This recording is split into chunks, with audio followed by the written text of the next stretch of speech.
नमस्कार दोस्तों, कैसे हो आप सब। राजस्थान में शायद ही कोई ऐसी भर्ती है, राजस्थान में ना मान के पूरे भारत में मान लें, लगातार ऐसा देखने को मिल रहा है कि कोई भी ऐसी भर्ती नहीं है कि वो कोर्ट से ना गुजरे। यानी कोर्ट का दरवाजा तो देखना ही पड़ेगा। पुलिस भर्ती कोर्ट में जा चुकी है। अब एक नई भर्ती का जो रिजल्ट अनाउंस किया है, पता नहीं क्या सोच के उन्हें रिजल्ट जारी किया है, ये भर्ती भी अब कोर्ट का दरवाजा खटखटाने वाली है। बहुत सारे बच्चों के मैसेजेस आए हैं। मैंने कल एक वीडियो डाला था रिजल्ट को लेकर, उसके बाद में ढेरों कमेंट आए हैं कि सर मेरिट में इतना उतार चढ़ाव कैसे, हम तो इस भर्ती को कोर्ट में लेके जाएंगे। भर्ती का रिजल्ट है, उसके अंदर काफ़ी ज़्यादा गड़बड़ियाँ हुई है। बहुत सारे कमेंट मेरे को टेलीग्राम है, इंस्टाग्राम पे पर्सनल मैसेज किए हैं इस भर्ती के रिगार्डिंग। तो उन्हीं के यहाँ पे क्या क्या कमेंट आए हैं, क्यों ये भर्ती हाईकोर्ट में जाएगी, क्या इसमें कमियाँ रही है, वो सारी बातें इसमें करने वाले हैं। अगर आप भी इस भर्ती से रिलेटेड कोई जानकारी मुझसे जानना चाहते हैं या मुझसे बात शेयर करना चाहते हैं तो मुझे आप इंस्टाग्राम पे फॉलो कर लीजिएगा, और उसका लिंक दोस्तों नीचे दिया गया, वहाँ पर आप पर्सनल मैसेज करके मुझसे इस भर्ती के रिगार्डिंग या और किसी से रिलेटेड बातें कर सकते हैं। चलिए इस भर्ती के जाएगी कोर्ट में। बहुत सारे बच्चों के कमेंट है कि सर हम इस भर्ती को लेके जा रहे हैं कोर्ट में, क्यों? पहला सबसे बड़ा जो रीजन दोस्तों है वो है मेरिट को लेकर। मेरिट को लेकर दोस्तों, मेरिट यहाँ पर जनरल कैटेगरी की मेरिट कम रही है और एससी की तो बहुत ऊपर चली गई है। ऐसा क्यों हुआ कि जनरल कैटेगरी की मेरिट कम है और एससी की हाई चली गई है? दोस्तों यहाँ पर एक रिजर्वेशन, एक शब्द जो हर परीक्षा में देखने को मिलता है आरक्षण बच्चों को, वो यहाँ नहीं दिया गया है। ऐसा तो लग ही रहा है कि यहाँ नहीं दिया। क्यों? क्योंकि जनरल कैटेगरी के अंदर जनरल वाली बच्चों को ही शामिल किया जाएगा, न तो उसमें ओबीसी वाला आ सकता है, न उसमें एससी वाला आ सकता है। ठीक है, यानी जनरल कैटेगरी की सीटें जितनी है उसमें वही सेलेक्ट होंगे जो जनरल कैटेगरी का है। यही सिस्टम ओबीसी में क्या है, ओबीसी की जो जितनी सीटें उसमें ओबीसी वाला ही सिलेक्शन लेगा, चाहिए नीचे से एससी वाला कितने नंबर क्यों ना ले, जनरल से ज्यादा अगर नंबर लिया था तो भी वो सिलेक्शन नहीं हो, क्योंकि यहाँ पर एक आरक्षण नाम खत्म शायद हो गया है।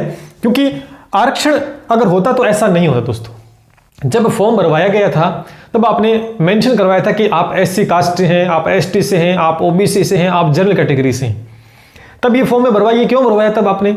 जब भरवाया तब ये जब जो एससी का बच्चा है वो अगर एक्स्ट्रा नंबर ले आता है जनरल कैटेगरी का तो वो जनरल में सिलेक्शन होता है उसका, लेकिन यहाँ तो ऐसा कुछ देखने को नहीं मिला।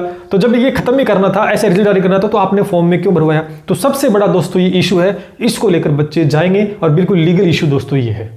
और सबसे बड़ी बात तो मजे की बात देखो दोस्तों, जब ईडब्ल्यूएस का सर्टिफिकेट बनवाते हैं बच्चे तो यही सोच के बनवाते हैं कि जनरल कैटेगरी में मेरिट थोड़ी हाई जाती है तो थोड़ी सी उससे 1-2 नंबर नीचे आ जाएगी, ईडब्ल्यूएस बच्चों का सिलेक्शन आराम से हो जाएगा। ईडब्ल्यूएस का तो रिजल्ट आप देख सकते हैं कितना ऊपर गया है जनरल कैटेगरी से, तो शायद उन्होंने तो सोचा भी नहीं होगा। तो यानी गड़बड़ियां हुई है। रिजल्ट नोटिफिकेशन जो बातें थी उसके हिसाब से रिजल्ट जारी दोस्तों नहीं हुआ है। यहाँ पर ये सिस्टम बिल्कुल ही सही नहीं हुआ बच्चों के लिए। तो क्योंकि यहाँ पर सीटें फिर आरक्षण मिल गया जनरल कैटेगरी को, तो फिर आरक्षण मिल चुका है क्योंकि उनकी सीटें रिजर्व हो गई हैं। ठीक है, एससी वाले एससी के अंदर रहेंगे, ओबीसी वाले ओबीसी में। फिर आपने सर्टिफिकेट ही क्यों बनाया, सर्टिफिकेट क्यों अटैच करवाया फॉर्म में? ठीक है, ये सबसे बड़ा इशू रहा। दूसरा सबसे बड़ा इशू है लाइसेंस को लेकर दोस्तों, एक बड़ी समस्या। और नोटिफिकेशन के हिसाब से जो रिजल्ट जारी दोस्तों नहीं हुआ है, नोटिफिकेशन में जो बातें कही गई थी तो नोटिफिकेशन लेकर दोस्तों बच्चे कोर्ट में जा रहे हैं, बिल्कुल इस पर दोस्तों लगने वाली है। लाइसेंस को लेकर क्या बड़ी समस्या आ रही है दोस्तों? जब फॉर्म भरवाया गया था उसमें स्पष्ट रूप से मेंशन किया गया था कि लाइट लाइसेंस और हेवी लाइसेंस के बच्चे इस फॉर्म को भर सकते हैं। भर दिया, फॉर्म के पैसे भी लगे, लेकिन जब रिजल्ट जारी किया गया तो उसमें लाइट लाइसेंस जिन बच्चों के थे उनका रिजल्ट जारी किया ही नहीं गया है।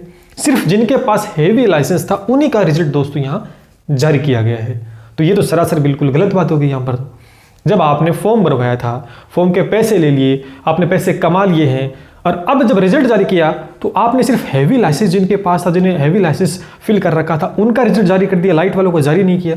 तो ये एक बहुत बड़ी यहाँ पर एक और प्रॉब्लम देखने को मिल रही है। तो इसको लेकर भी बच्चे कोर्ट में जा रहे हैं क्योंकि नोटिफिकेशन के हिसाब से तो जारी किया ही नहीं गया रिजल्ट।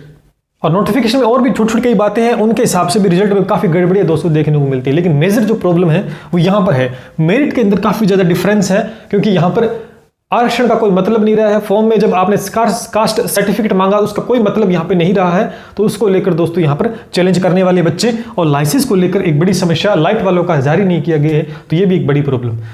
दोनों पॉइंट बहुत ही महत्वपूर्ण है और बच्चे लगातार कमेंट करके कह रहे हैं कि सर हम लेकर जाएंगे। बिल्कुल लेकर जा सकते हैं क्योंकि ये बिल्कुल गड़बड़ी हुई है। बच्चों के साथ दोस्तों बिल्कुल धोखा हुआ। बच्चों को कमेंट आ रहे कि सर मन दुखी हो गए, हम रोने का मन कर रहा है, हमारे नंबर ज़्यादा आ रहे हैं फिर भी हमारा सिलेक्शन दोस्तों नहीं हो रहा है। तो यानी ये कहीं ना कहीं दोस्तों गड़बड़ी जरूर हुई है। तो ये भर्ती लटकने वाली है, बच्चे जरूर जाएंगे, बच्चे बोल रहे हैं कि लगाएंगे। तो देखो स्वाभाविक सी बात है, आज हम तैयारी करते हैं जी जान लगाकर, हम नंबर भी फुल लेके आते हैं। ये तो वही बात होगी जो अब एसएससी के अंदर चल रहा है, जो रोजगार दो उसके हिसाब से 200 में से 200 नंबर है, उसका सिलेक्शन नहीं हुआ, वही बात इसके अंदर हो गई है। मजाक बना दिया भर्ती का। तो अब इसके हिसाब से तो देखा जाए तो फिर आगे आपका ग्रुप डी का एग्जाम का रिजल्ट आएगा, ग्रुप डी का होगा, उसके हिसाब से एलडीसी का, तो उसी में ये चीजें होने वाली है। फिर तो कहाँ, फिर पारदर्शिता कहाँ रही? पारदर्शिता कोई मतलब ही नहीं रहा इस भर्ती के अंदर।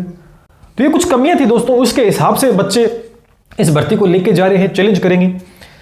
तो सरकार को इन बिंदुओं पर विचार करना चाहिए। अगर आप जब जारी करते हो रिजल्ट, उससे पहले आपने चीजें जो मेंशन करें कि नोटिफिकेशन में, वो चीजें दोस्तों ध्यान में रख के रिजल्ट जारी किया जाता है, जिनको बिल्कुल ही यहाँ पर ध्यान नहीं दिया गया है। भर्ती से रिलेटेड कोई और भी आपकी समस्या आ रही है जो मुझे नहीं पता है, तो आप कमेंट करके दोस्तों जरूर बताना, या मुझे पर्सनल इंस्टाग्राम अकाउंट को फॉलो कर लीजिए, जिनका लिंक दिया गया है, उस पर पर्सनल मैसेज करके दोस्तों आप जरूर बताइएगा कि सर ये समस्या आ रही है, मुझे इतने नंबर आए हैं, तो शायद पता तो चले क्या आखिर हो क्या रहा है इसके अंदर। तो अगर इसमें सुधार कर लिया जाता है तो आने वाली जो भर्तियां हैं, ग्रुप डी की भर्ती बच्चे आस लगाए बैठे हैं, एलडीसी की भर्ती आस लगाए बैठे हैं, स्टेनोग्राफर का होने वाला है, तो कम से कम उनमें तो गड़बड़ियां ना हो। इस वीडियो को लाइक करें दोस्तों, और ज़्यादा से ज़्यादा शेयर करना, और सब्सक्राइब करके लगातार हमसे जुड़े रहिएगा। कोई भी अपडेट इसके रिगार्डिंग आता है तो आपके साथ जरूर शेयर करूंगा। चलिए इसी के साथ मिलते हैं। जय हिंद, जय भारत।